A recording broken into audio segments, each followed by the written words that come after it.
student scholars in association with Goa Headmasters Association.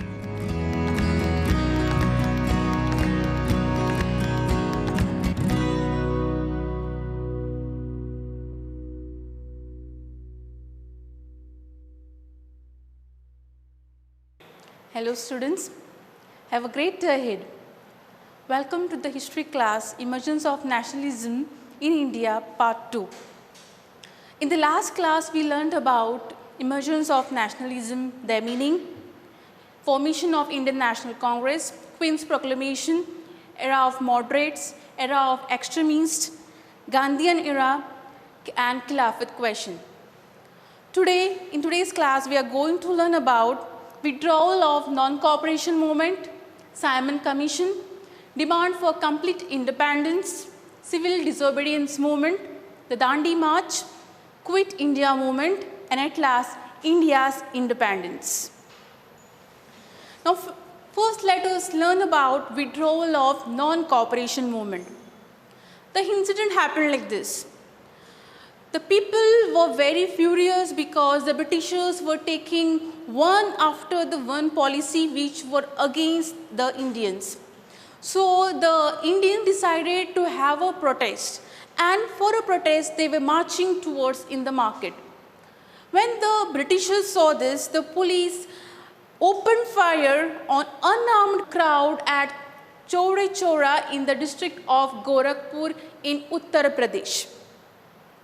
This was in February 1922. So people became more angry, they became more violent, and they said, wait, let us teach them a lesson. And people set police station on fire, wherein 22 policemen along with the British officer were burnt alive. Soon the Gandhiji came to know that the movement is going towards the violent method.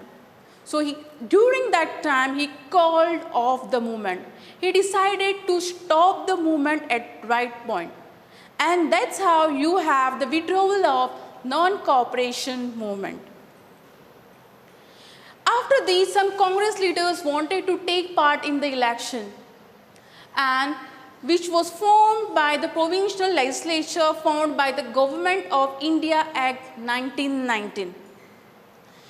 According to them, non-violence and satyagraha were not only the methods.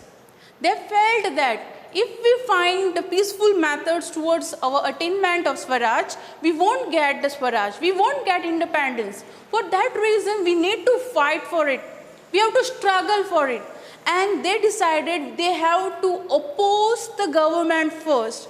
They have to be the part of the government first, and when they will be the part of the government, then automatically they will come to know the policies framed by the Britishers. And for this reason, they decided to oppose the government from within. And when you are taking part in the elections, you need to form a party. And that's how they formed the Swaraj Party in 1923. By this time this was going on, you have Simon Commission coming up in India. The two factors influenced India's politics in 1920s. British government appointed a commission under Sir John Simon in 1927. And second factor was impact of economic depression. Now due to this economic depression, there was place in the agricultural prices. The prices of agricultural reduced. And because of this decline in the agricultural prices, the farmers were not able to pay the taxes. Farmers had no money with them. And because of these two factors, it had a great impact on India. Then when the commission came in India, they were greeted as Simon Go Back, because in Simon Commission, there was no Indian member. All were Britishers. Because of that reason, when they entered in India, they were greeted with the slogan, Simon Go Back. After that, there were many processions took place.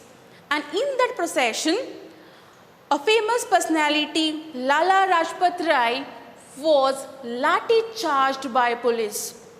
And with this injury, he breathed his last that day. Lalaji was regarded as the symbol of power. He was a great personality to India. And that's why Gandhiji remarked him, as long as the sun shines in the Indian sky, persons like Lalaji will not die. It was a great loss for the Indians during that time.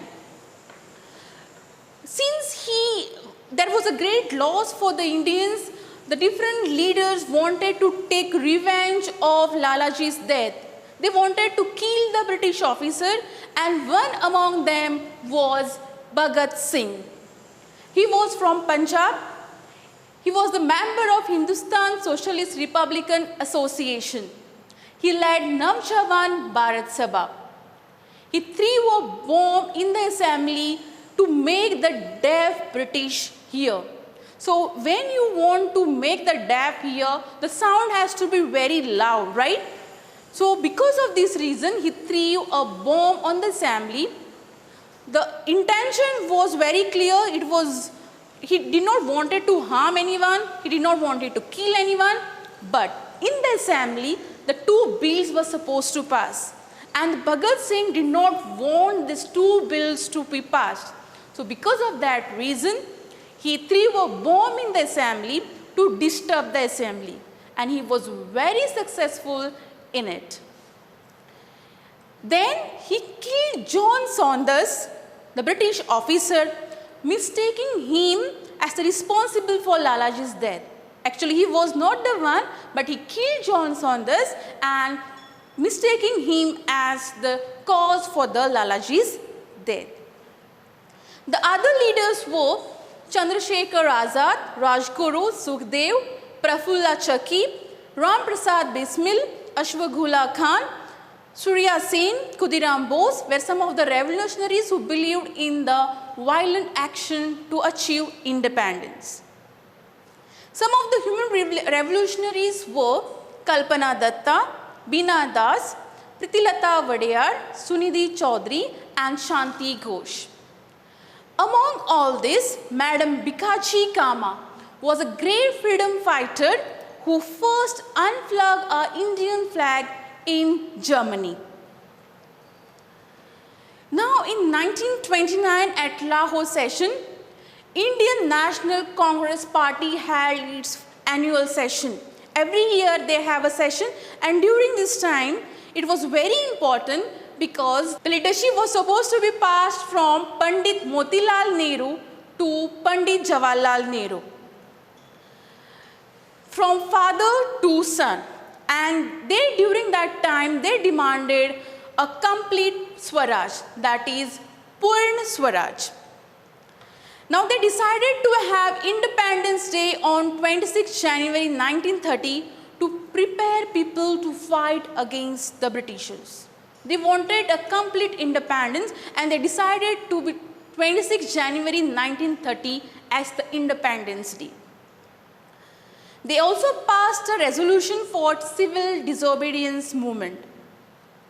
Now this non-cooperation movement failed because to achieve two objectives. One was restitution of Turkish Caliphate, where the Treaty of Service was imposed on them, and they were not able to re-establish it. Second was attainment of Swaraj, that is your Purna Swaraj, complete independence. But this movement gained more popularity, and at the same time more number of people were arrested. Now let us learn about civil disobedience movement. While non-cooperation movement believed in non-cooperating with the Britishers, while civil disobedience movement aimed to paralyze the British activities by following illegal activities. They did not want it to be like non-cooperation movement. They wanted to follow little illegal activities. And for this, Gandhiji told them, I am going to put forward some important demands. you fulfill my demands, otherwise I am going to adopt my method.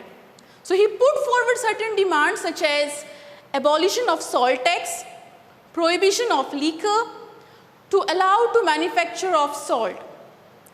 Gandhiji's demands, all these demands were rejected by the British, and for that reason Gandhiji started with the civil disobedience movement. British had, now salt is a common essential commodity which is used by everybody, rich, poor, Hindu, Muslim, upper caste, lower caste, Brahmin, Kshatriya, Shudra, everyone. So because of that reason, Gandhiji wanted to break that salt tax. For that reason, he had a Dandi March. Okay? Why it is called as Dandi March? Because Gandhiji travelled from Sabarmati Ashram to Dandi March to break the Salt Act. He started it on 12th March 1930 and he reached on 5th April 1930 where he picked the salt and broke the Salt Act. In this movement, women also participated in large number. Now for this movement, British did not keep quiet. They have to react and they will react because for every action has a reaction, every time they react.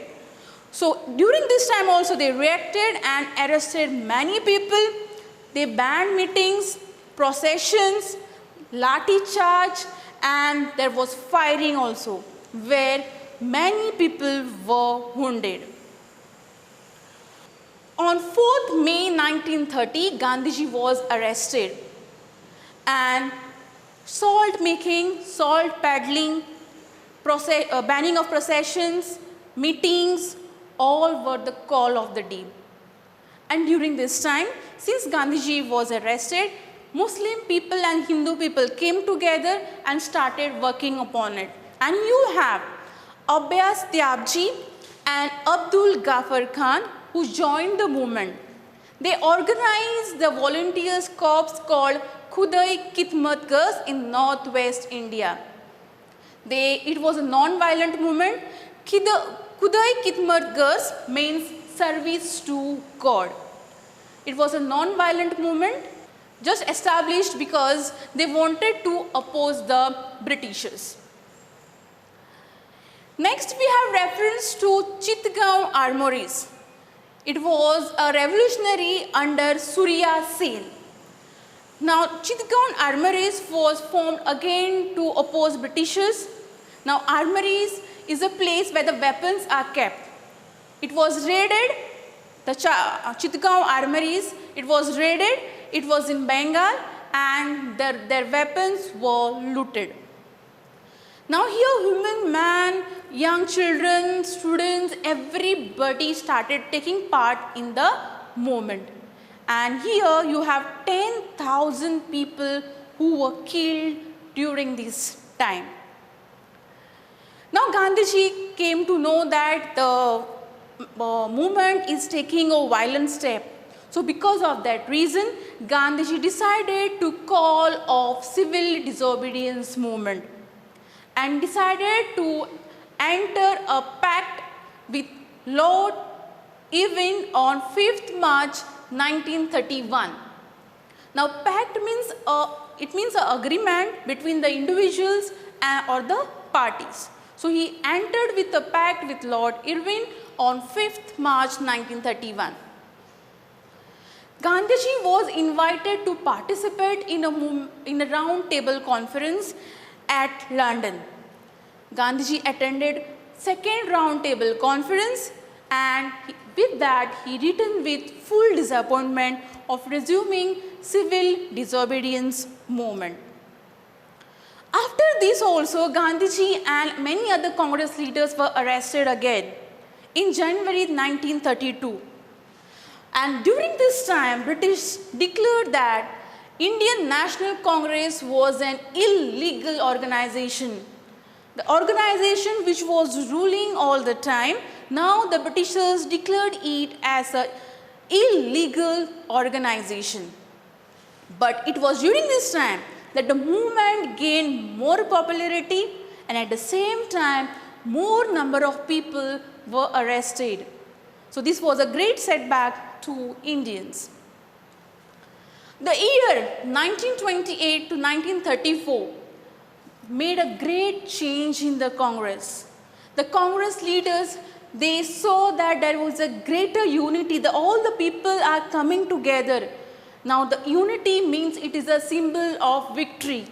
They started with the self-confidence among them. People had a self-confidence among them. They had a pride among them. They had that zeal in them. Yes, we are going to fight for our nation. We are going to achieve independence. So now with that zeal, people started working more and more and more. The result of the civil disobedience movement and Round Table Conference was passing of Government Act 1935, which recognized the principles of election. Now people could enjoy the part of election. The next thing happened is that in March 1942, British Prime Minister sent Sir Stafford Cripps in India. Now why the Stafford Cripps was sent in India? Now Britishers felt that the Indians are becoming more strong and they have learned the power how to fight against. So let us take their help in the Second World War.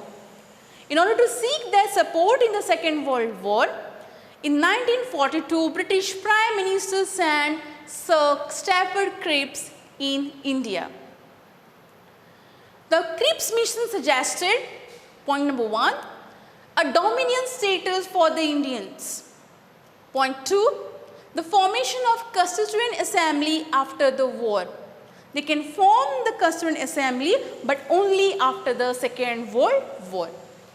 Third, freedom for the provinces and princely states to join or not to join the movement. The choice was given to the princely states. Now, the Congress rejected this plan because now they understood that it would sow the seeds of future partition in India. Instead of complete independence, the proposal provided for dominion status. They had asked for the complete independence, complete Swaraj, but they only were giving the dominion status. Only the few part they would give to them. They said, why we want a few part? We want a complete independence. India is ours. So the power could come to Indians only after the war. Before that, nothing. Okay? Only after the war, they will become the powerful. What? Before the Second World War. How they will achieve it? So in order, because of that reason, they said, we are not going to follow your mission. And during that time, Gandhiji said that as a post-dated check on a sinking bank, the Cripps mission was a post-dated check on a sinking bank. Whatever features were given by the British mission were worthless. Gandhiji felt that whatever they had given was useless because the Britishers realized that after the war, they are soon going to lose hope. They are not going to win. They have realized that Indians are becoming powerful and within no time the power will be in their hands. So because of that, the Gandhiji made this statement as a post-dated check on a sinking bank. The failure of Cripps mission. Now Gandhiji started with the campaigning of withdrawal of Great Britain from India. And for this reason, Congress passed a resolution demanding withdrawal of British power in India. On 8th August 1942, Quit India resolution was passed. And he told the people, if you want to fight for a nation, this is the time. This is the correct time you have to achieve it. The Britishers have already realized they are in fear that the Indians might take the power. And during this time, the Gandhiji gave the slogan, do or die. He told people, you are capable of it, you have to do it. If you don't do it, you are gone. So he told people and gave the slogan during this time, "Do or die." He urged people to be ready for the sacrifices. They have to leave their everything, whatever their personal life, whatever it is, and they have to fight only for the nation. Because this is the correct time, he believed that they have to fight to get independence. On 9th August, Gandhiji, Jawaharlal Nehru, Maulana Azad and other Congress leaders were arrested for one more time. Now, people understood that they have to take the leadership in their hand and they have to fight, because along with Gandhiji, many other leaders are arrested. So during this time, the people attacked the government properties, they looted the treasuries of the government, students boycotted the schools and colleges.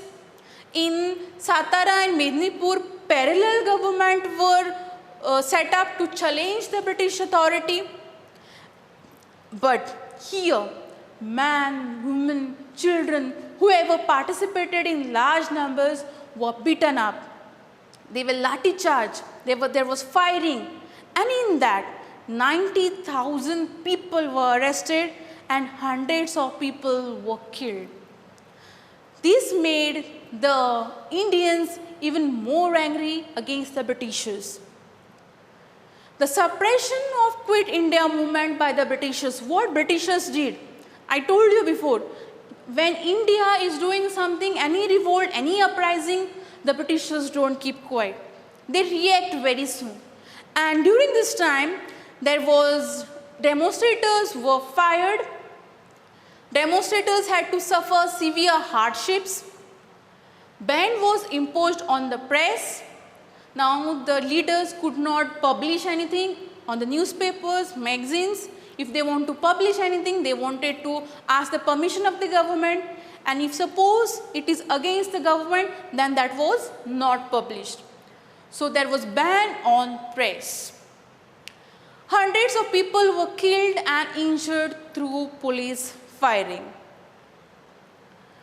Leaving this apart, the Indians now, there is a ban on the press, they are not able to have the public meetings, all this. So they started with the underground movement. Secretly they started with the underground movement, and the leaders were Jai Prakash Narayan, Achyutrao Patwardhan, Ram Manohar Lohia, Usha Mehta and others.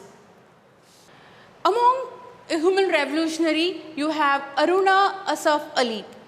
She operated underground movement during Quit India and gave updates on the secret radio network. She would pass the message on the radio secretly so that they can come together, discuss together and fight against the British government. They resorted to secretly operating radio stations. They destroyed the transport and communication system. Then you have in the picture Netaji Subhash Chandra Bose. He formed a forward bloc in 1939. He inspired people with the slogan, "Chalo Delhi," let us move to Delhi. And another famous slogan, "Tum mujhe khoon do, main tumhe azadi dunga." Give me your blood, I will give you your freedom. He also led an Indian national army to fight with British. Now, the Britishers understood that Indians are not going to keep quiet. They are going to arise, they are going to get awake, and the British Prime Minister during this time said that now the time is come to send a cabinet mission. So the British Prime Minister Clement Attlee sent a cabinet mission in India. The mission submitted a plan according to which he suggested to the formation of Indian Federation and the Indian representatives to form the Constitution.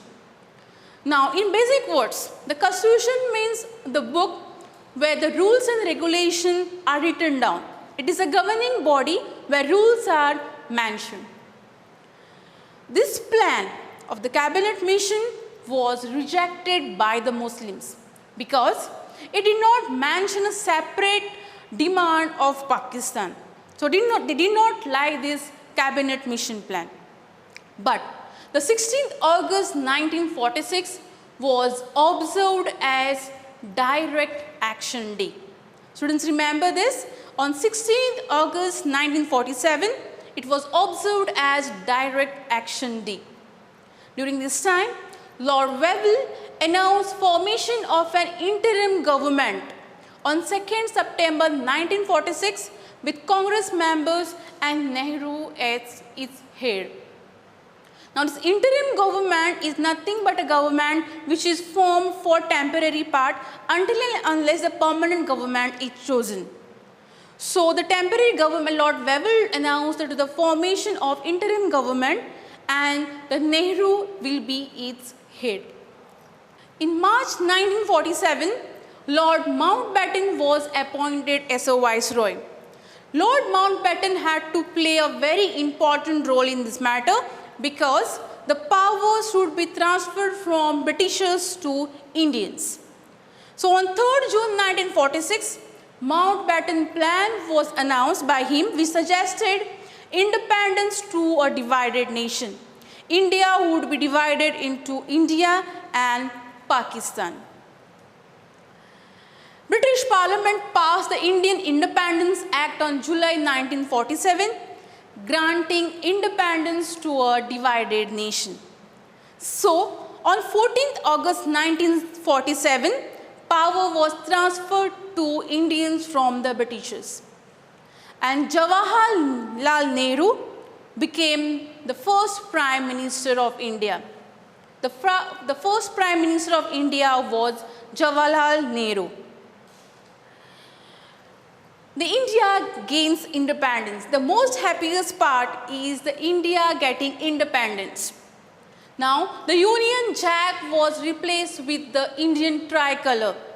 The Indian tricolor flag, which symbolizes courage, strength, peace, truth, and growth of the land. That is our country, India. India became republic on 26 January 1950 when the Indian Constitution came into force. I already told you the meaning of the Constitution. I repeat again, it is a book, in the simple words, it is a book where the rules and regulations are written down. And the first president was Dr. Rajendra Prasad. With this, we Indians got a complete independence and Indians were very happy and they enjoyed that day the most. Students, this chapter is very important as far as your examination point of view. So study well, all the best. Thank you.